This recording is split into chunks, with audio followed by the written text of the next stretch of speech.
A doutrina espírita me ensinou que nada acontece por acaso. Este é o Segredos de Vidas Passadas, um espaço de análise profunda sobre reencarnação, provas espirituais e as leis eternas reveladas por Allan Kardec. Aqui, não falamos apenas de vidas passadas, falamos da evolução do espírito. Prepare-se para enxergar além do visível. A verdade mais importante, e eu já preciso jogar ela na mesa logo de cara, é esta. Quando eu sinto raiva de alguém que nunca me fez mal, isso costuma falar muito menos sobre a pessoa e muito mais sobre algo que se mexe dentro de mim. No olhar do Espiritismo, não é loucura, não é maldade inevitável e nem sempre é obsessão. Muitas vezes é um alarme espiritual e emocional tocando baixinho, pedindo investigação, reforma íntima, principalmente, cura. Eu sei, porque é desconfortável admitir.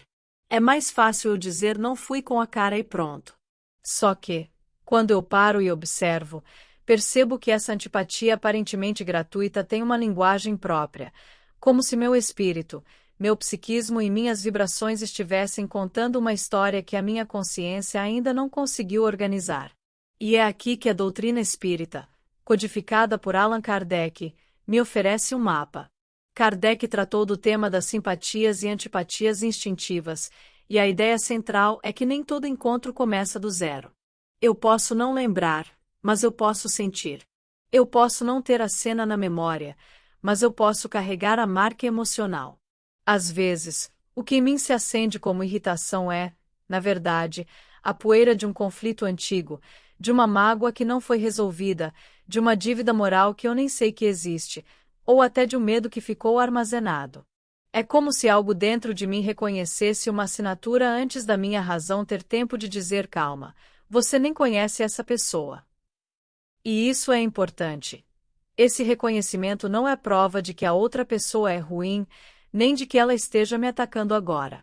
Pode ser só o meu passado batendo no vidro do presente. Mas eu também aprendi a tomar cuidado com uma armadilha, usar vidas passadas como desculpa para eu continuar tratando alguém mal. Se eu percebo uma antipatia instintiva, a responsabilidade não vira da pessoa, vira minha. O Espiritismo não me dá licença para ser injusto. Ele me chama para a reforma íntima. Ele me obriga a perguntar: o que exatamente eu estou sentindo? Que parte de mim reage assim? O que essa reação revela sobre minhas imperfeições, minhas feridas, meus pontos cegos? Porque, se existe um resquício espiritual, eu não vou curar alimentando raiva. Se existe uma memória emocional, eu não vou desfazer sendo agressivo. Eu vou, no máximo, reforçar o que já estava mal resolvido. E aí entra um ponto que me pega de jeito. Muitas vezes, a antipatia é uma projeção. Nem sempre é espiritual no sentido místico. Às vezes é psicológico, íntimo, humano, mas ainda assim profundamente espiritual porque tudo em mim é espírito em experiência. Eu já notei isso. Tem gente que me irrita porque carrega uma característica que eu reprimo em mim. Ou porque ela fala com uma liberdade que eu não tenho coragem de ter. Ou porque ela me lembra alguém que me feriu e meu corpo reage antes de eu raciocinar. Eu olho e cismo. Mas, por trás disso, pode existir uma insegurança antiga procurando um culpado. E quando eu percebo isso, dói, mas também liberta, porque eu paro de ficar refém da reação e começo a entender o mecanismo. Também existe o fator vibratório, e isso faz sentido quando eu penso no dia a dia. Eu não sou um bloco sólido. Eu oscilo. Tem dias em que eu acordo leve, e certas presenças não me afetam. Tem dias em que eu acordo cansado, ansioso, irritado, e qualquer pessoa vira gatilho. A doutrina espírita fala de pensamentos como forças vivas, e eu vejo isso na prática. Quando eu alimento irritação, eu entro numa sintonia pesada e passo a perceber o mundo por esse filtro. Eu começo a interpretar olhares como provocações, silêncios como desprezo, diferenças como ameaça. Não porque o outro esteja fazendo isso, mas porque eu estou vibrando no modo defesa. E nesse modo, eu não preciso de provas para sentir raiva. Eu só preciso de uma impressão. E, sim, Eu não posso ignorar a possibilidade de influência espiritual sutil. O espiritismo é bem claro. Existem sugestões, intuições distorcidas, ondas mentais que eu posso captar, especialmente quando eu estou fragilizado. Mas existe uma frase que eu guardo como um freio moral: nada se impõe onde não encontra ressonância. Se algo de fora encosta, é porque algo dentro abriu espaço. Isso não é culpa, é responsabilidade. É o convite para eu vigiar meus pensamentos, cuidar da minha vida interior e não terceirizar o meu desequilíbrio. Então, o que eu faço quando percebo que estou assim, com raiva sem motivo, cismando com alguém que não me fez nada? Eu começo pelo básico, que é o mais difícil. Eu não alimento. Eu não dou palco. Eu não transformo uma sensação em sentença. Eu respiro, eu observo, eu peço lucidez. Eu tento fazer uma prece simples, não para mudar a pessoa, mas para limpar meu olhar. Eu me esforço para tratar com educação, porque educação também é caridade. E eu me faço uma pergunta que corta as desculpas. Se eu estiver errado, eu quero ter cometido uma injustiça. Só essa pergunta já me recoloca no eixo. No fim, eu aprendo que reencontros difíceis podem ser oportunidades de cura. Às vezes, aquela pessoa que me incomoda é o teste silencioso do meu orgulho. Às vezes, é o espelho da minha impaciência. Às vezes, é uma chance de eu desfazer, em paz, aquilo que um dia eu compliquei em conflito. E se eu não sei o motivo, tudo bem. Eu não preciso da lembrança para escolher o bem agora. Eu preciso de vontade. E eu quero saber de você. Você já sentiu essa antipatia sem explicação e depois descobriu que, na verdade, era uma ferida antiga dentro de você pedindo cura? Se esse tema já te pegou em cheio, aproveita e confere uma coisa. Muita gente assiste e esquece de se inscrever. Dá uma olhada agora se você já está inscrito no canal, deixa o like para esse vídeo alcançar mais pessoas, e me conta nos comentários o que você sente que mais dispara essa raiva sem motivo em você. Quando eu aprofundo ainda mais essa questão, eu começo a perceber que a antipatia que surge do nada quase nunca nasce do nada de verdade. Ela costuma ser um fio solto de algo maior. E, se eu não tenho coragem de puxar esse fio, eu passo a vida tropeçando nele. O Espiritismo me ensina que a existência é uma sequência de experiências educativas, e que nada é colocado diante de mim por acaso. Isso não significa que tudo seja karma pesado ou reencontro dramático. Às vezes, é simplesmente a vida me mostrando uma parte de mim que eu evito encarar. Eu já observei que a raiva sem motivo muitas vezes vem acompanhada de julgamento rápido. Eu olho, interpreto, concluo. Não dou tempo para a razão respirar. E quando eu faço isso, eu estou reagindo, não escolhendo. A doutrina espírita fala muito sobre domínio de si mesmo. Isso é maturidade espiritual. Não é fingir que não sente, mas é não se deixar arrastar pelo que sente. Eu posso sentir uma antipatia inicial e, ainda assim, escolher agir com justiça. Posso reconhecer que algo me incomoda e, ao mesmo tempo, decidir não transformar isso em hostilidade. Tem um ponto que mexe profundamente comigo. Às vezes, eu tenho raiva de alguém porque ela toca exatamente no meu orgulho. Pode ser alguém que fala com firmeza, alguém que se destaca, alguém que ocupa um espaço que eu gostaria de ocupar. Eu posso nem admitir isso conscientemente. Eu posso dizer que é o jeito da pessoa. Mas, quando eu sou honesto comigo mesmo, percebo que a raiz pode ser comparação, insegurança, medo de perder relevância. E isso não é espiritual no sentido fantasioso, é espiritual porque revela meu estágio evolutivo. O espiritismo não me coloca como vítima das circunstâncias, mas como protagonista do meu crescimento. Se eu sinto desconforto, eu preciso investigar. O que exatamente me irrita? É o tom de voz? É a postura? É a liberdade que a pessoa demonstra? Muitas vezes, aquilo que me incomoda no outro é algo que eu gostaria de ter coragem de desenvolver em mim, mas ainda não desenvolvi. Então, ao invés de admirar, eu ataco. Ao invés de aprender, eu rejeito. Existe também a possibilidade de traumas antigos, desta vida mesmo. Nem toda antipatia tem origem em outras existências.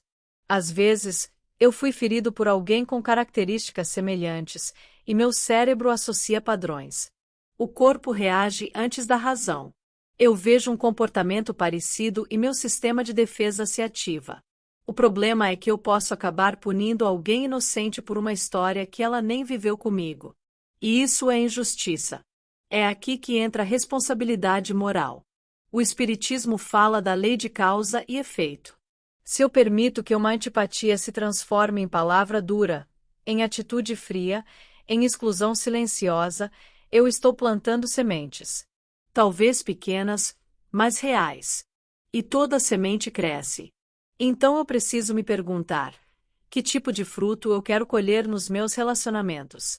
Porque, se eu ajo com dureza, eu não posso esperar colher compreensão. Também aprendo que nem sempre eu preciso forçar proximidade.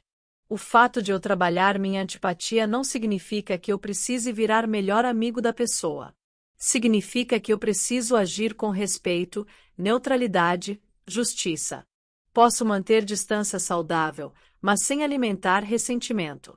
Posso reconhecer que não há afinidade profunda, mas sem transformar isso em rejeição moral. Quando eu olho por esse prisma, percebo que a antipatia pode ser um convite à caridade invisível. Caridade não é só dar algo material. Às vezes, é dar ao outro o benefício da dúvida. É não interpretar o silêncio como desprezo. É não transformar uma expressão neutra em provocação. É não criar narrativas que alimentem meu ego ferido. E tem algo que muda tudo. Quando eu oro por alguém que me incomoda, eu não estou fazendo um favor para ela. Eu estou reorganizando minha própria vibração. A oração, no entendimento espírita, não é mágica. É sintonia. Quando eu elevo o pensamento, eu quebro o ciclo mental da irritação. Eu me afasto da espiral de julgamento. Quando eu começo a olhar com mais honestidade para dentro de mim, percebo que a antipatia é, muitas vezes, um teste silencioso do meu nível de evolução moral. Não é confortável admitir isso. Eu gostaria que a causa estivesse sempre fora, porque assim eu não precisaria mudar nada. Mas o Espiritismo me chama para um lugar mais maduro. Ele me lembra que a vida é um campo de provas e expiações, mas também de oportunidades constantes de reajuste. E, se eu estou diante de alguém que desperta irritação sem causa aparente, talvez eu esteja diante de um exercício espiritual cuidadosamente colocado no meu caminho. Existe uma ideia muito forte na doutrina espírita: nós nos reencontramos. Espíritos que se afinizaram, que se amaram, que brigaram, que se prejudicaram, voltam a se cruzar. Não por castigo, mas por necessidade evolutiva. E isso muda completamente minha postura. Se aquela pessoa que me incomoda é alguém com quem eu já tive conflitos em outra experiência, então minha reação atual pode definir se eu estou repetindo o erro ou superando-o. Eu posso reforçar a antiga rivalidade com novos pensamentos negativos ou posso encerrar um ciclo sendo diferente do que fui. Quando eu penso assim, eu entendo que a antipatia não é um fim, é um ponto de partida. Ela revela onde eu ainda sou frágil. Revela onde meu orgulho ainda reage. Revela onde minha paciência ainda é curta. E eu começo a perceber que o outro não é o vilão da minha história. Ele é, muitas vezes, o instrumento do meu aprendizado. Isso exige humildade. E humildade é uma das virtudes mais difíceis de conquistar. Também existe algo que eu aprendi com o tempo: nem toda antipatia é intensa. Às vezes é só um desconforto leve, uma falta de sintonia. E isso é natural. O Espiritismo fala de afinidade vibratória. Espíritos têm graus diferentes de maturidade, interesses, valores. Nem todo mundo precisa se encaixar perfeitamente na minha vida. Mas existe uma diferença enorme entre não ter afinidade e alimentar rejeição. Eu posso simplesmente aceitar que não existe conexão profunda, sem criar hostilidade. Outro ponto que me chama a atenção é a vigilância dos pensamentos. A doutrina espírita insiste nisso. Pensamento é força criadora. Quando eu cultivo ideias negativas sobre alguém, mesmo que eu não fale nada, eu estou emitindo vibrações. E essas vibrações retornam. Se eu alimento suspeitas, desconfianças e julgamentos internos, eu vou me tornar mais desconfiado e mais pesado. O ambiente ao meu redor começa a refletir essa postura. E eu entro num ciclo onde vejo problemas onde talvez não existam. Por isso, trabalhar a antipatia é também um exercício de disciplina mental. Eu preciso interromper o pensamento repetitivo. Eu preciso questionar minhas próprias conclusões. Eu preciso substituir a narrativa interna por algo mais justo. Não significa mentir para mim mesmo. Significa não exagerar, não distorcer, não dramatizar. E existe ainda a influência espiritual que eu não posso ignorar completamente. Se eu me deixo levar por irritação constante, eu posso atrair companhias espirituais que vibram na mesma faixa. O Espiritismo explica que semelhantes atraem semelhantes. Se eu vibro em crítica, eu me conecto com críticas. Se eu vibro em irritação, eu me conecto com irritações. Mas, novamente, isso não me transforma em vítima indefesa. Pelo contrário, mostra que a mudança começa comigo. Quando eu elevo meu padrão de pensamento, eu mudo minha sintonia. Eu já percebi que, quando decido conscientemente agir com equilíbrio, algo muda. Às vezes, a pessoa que me incomodava deixa de me afetar. Às vezes, eu descubro qualidades nela que eu não enxergava porque estava focado apenas naquilo que me irritava. E, em alguns casos, simplesmente deixo de dar importância. E isso é libertador. Porque a antipatia só tem força quando eu alimento. No fundo, cada encontro difícil é um espelho. E espelhos não são criados para serem quebrados, mas para mostrar o que precisa ser ajustado. Se eu quebro o espelho, continuo com o problema. Se eu observo com maturidade, eu cresço. Agora eu te pergunto: quando você sente antipatia por alguém, você costuma reagir imediatamente ou já tentou observar o que isso revela sobre você mesmo?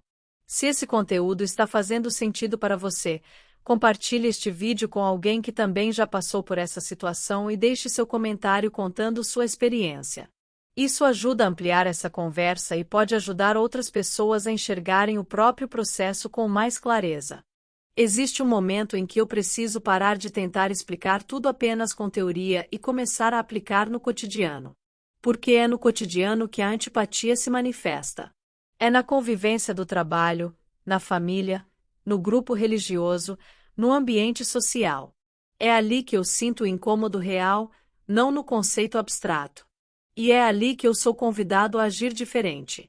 Eu já percebi que, quando eu não trabalho essa emoção, ela cresce silenciosamente. Primeiro é só um pensamento. Depois vira uma interpretação constante. Em seguida, passa a influenciar meu tom de voz, minha expressão facial, minha postura corporal. Mesmo que eu não diga nada, a outra pessoa sente. Vibração não precisa de palavras. O clima muda. E, quando eu menos percebo, eu construí um distanciamento baseado em algo que talvez nunca tenha sido concreto. A doutrina espírita fala muito sobre reforma íntima. E reforma não é maquiagem. Reforma é mudança estrutural. Eu não posso apenas fingir que está tudo bem enquanto por dentro cultivo rejeição. Eu preciso olhar para essa emoção com coragem. Eu preciso admitir: isso me incomoda. E depois perguntar: por quê? Sem pressa. Sem julgamento contra mim mesmo. Apenas investigação honesta. Aplicando na prática, eu começo com atitudes simples. Eu me esforço para tratar com respeito. Eu controlo a ironia. Eu evito comentários negativos sobre aquela pessoa. Eu não incentivo conversas que reforcem antipatia. Parece pequeno, mas não é. Cada vez que eu escolho não alimentar o desconforto, eu enfraqueço o padrão interno. Também aprendi que o perdão nem sempre depende de lembrança. Se for algo espiritual antigo, eu posso não saber o que aconteceu. Mas eu posso decidir não continuar vibrando na mesma frequência. Posso dizer mentalmente: se existe algo mal resolvido entre nós, que eu tenha maturidade para agir com justiça agora. Essa postura muda tudo. Porque, mesmo que o outro não mude, eu mudo. Outro ponto importante é não dramatizar. Às vezes eu amplifico a situação na minha mente. Um gesto neutro vira provocação. Um silêncio vira desprezo. Uma divergência vira ameaça. E, quando eu faço isso, eu estou criando sofrimento desnecessário. O Espiritismo me convida à racionalidade. Fé raciocinada. Antes de concluir, eu preciso analisar: existe prova real de que a pessoa me fez mal? Ou sou eu interpretando através das minhas inseguranças? E se houver realmente alguma atitude objetiva que me incomodou, então o caminho é diálogo equilibrado, não hostilidade silenciosa. A antipatia cresce no silêncio mal interpretado. Muitas vezes, uma conversa honesta desmonta meses de suposições. Mas, para isso, eu preciso estar disposto a ouvir também. Eu entendo que nem sempre haverá aproximação. Nem todo relacionamento precisa se tornar profundo. Mas todo relacionamento pode ser conduzido com dignidade. E dignidade espiritual é agir corretamente mesmo quando a emoção não ajuda. No fim, a pergunta que ecoa é simples: eu quero ser guiado pelas minhas reações ou pelas minhas escolhas? O Espiritismo me ensina que evolução é exatamente isso: transformar reação em escolha consciente. Transformar impulso em decisão moral. Transformar desconforto em aprendizado. Se você já percebeu que pequenas antipatias foram crescendo e afetando ambientes ao seu redor, escreve aqui nos comentários como você costuma lidar com isso. E aproveita para curtir este vídeo, porque quando você interage, essa reflexão alcança mais pessoas que também precisam ouvir sobre reforma íntima e responsabilidade emocional. Depois de tudo isso, eu chego a uma conclusão que muda completamente a forma como eu enxergo essas situações. A raiva sem motivo aparente não é um erro do sistema, é um convite de crescimento. Pode não ser confortável. Pode mexer com meu orgulho. Pode me obrigar a admitir fragilidades que eu preferia ignorar. Mas, dentro da visão espírita, nada que surge na minha experiência é inútil. Tudo tem finalidade educativa. Quando eu começo a olhar para essas antipatias como oportunidades, algo se reorganiza dentro de mim. Eu deixo de perguntar por que essa pessoa existe na minha vida, e passo a perguntar o que essa convivência está me ensinando. Essa mudança de foco é poderosa. Porque, enquanto eu coloco o problema fora, eu fico paralisado. Quando eu trago para dentro, eu ganho poder de transformação. Eu também compreendo que evolução espiritual não é ausência de emoções negativas. Não é virar alguém que nunca sente irritação. Evolução é saber o que fazer quando a irritação aparece. É saber interromper o ciclo antes que ele vire injustiça. É escolher maturidade quando o impulso pede confronto. E existe algo ainda mais profundo. Às vezes, aquela pessoa que eu rejeito pode estar vivendo lutas invisíveis. Pode estar carregando dores que eu desconheço. Pode estar atravessando provas difíceis. Quando eu permito que a compaixão entre na equação, minha postura muda. Eu começo a olhar com mais humanidade. Não é romantizar comportamentos errados, mas é lembrar que todos estamos em processo. Se houver realmente uma influência espiritual leve envolvida, como a doutrina explica, então o melhor antídoto continua sendo elevação moral. Pensamentos mais equilibrados. Atitudes mais justas. Vigilância interior. Não existe fórmula mágica, mas existe coerência vibratória. Quando eu elevo meu padrão, eu enfraqueço qualquer sintonia inferior. E, se a causa for memória espiritual antiga, então cada gesto de respeito é um passo de libertação. Cada vez que eu escolho agir com serenidade, eu posso estar encerrando um ciclo que começou muito antes desta existência. Essa é uma perspectiva grandiosa. Porque transforma encontros desconfortáveis em oportunidades de reconciliação invisível. No fim das contas, eu percebo que a chave nunca esteve no outro. Sempre esteve na forma como eu decido reagir. A doutrina espírita não me entrega respostas simplistas, mas me oferece responsabilidade consciente. Pode ser memória espiritual, pode ser projeção psicológica, pode ser diferença vibratória, pode ser influência sutil. Pode ser uma combinação de tudo isso. Mas nunca é um convite à agressividade. É sempre um convite à reforma íntima. E eu deixo uma pergunta final para você refletir com sinceridade. Da próxima vez que sentir essa antipatia inexplicável, você vai alimentar a reação automática ou vai usar essa emoção como ferramenta de autoconhecimento? Se esse conteúdo fez sentido para você, deixe aqui nos comentários qual dessas explicações mais ressoou com a sua experiência. Compartilhe este vídeo com alguém que precise ouvir essa reflexão e continue acompanhando o canal. E só reforçando algo importante, muitas pessoas assistem, mas não estão inscritas. Dá uma olhada se você já está inscrito e ativa as notificações para ser avisado quando um novo vídeo for lançado. Isso ajuda a manter esse espaço de estudo e reflexão sempre ativo. Se essa mensagem tocou você, continue assistindo e fortalecendo sua consciência. Eu te espero no próximo vídeo dos Segredos de Vidas Passadas. E nunca se esqueça, fortaleça seu espírito hoje, para compreender melhor sua eternidade.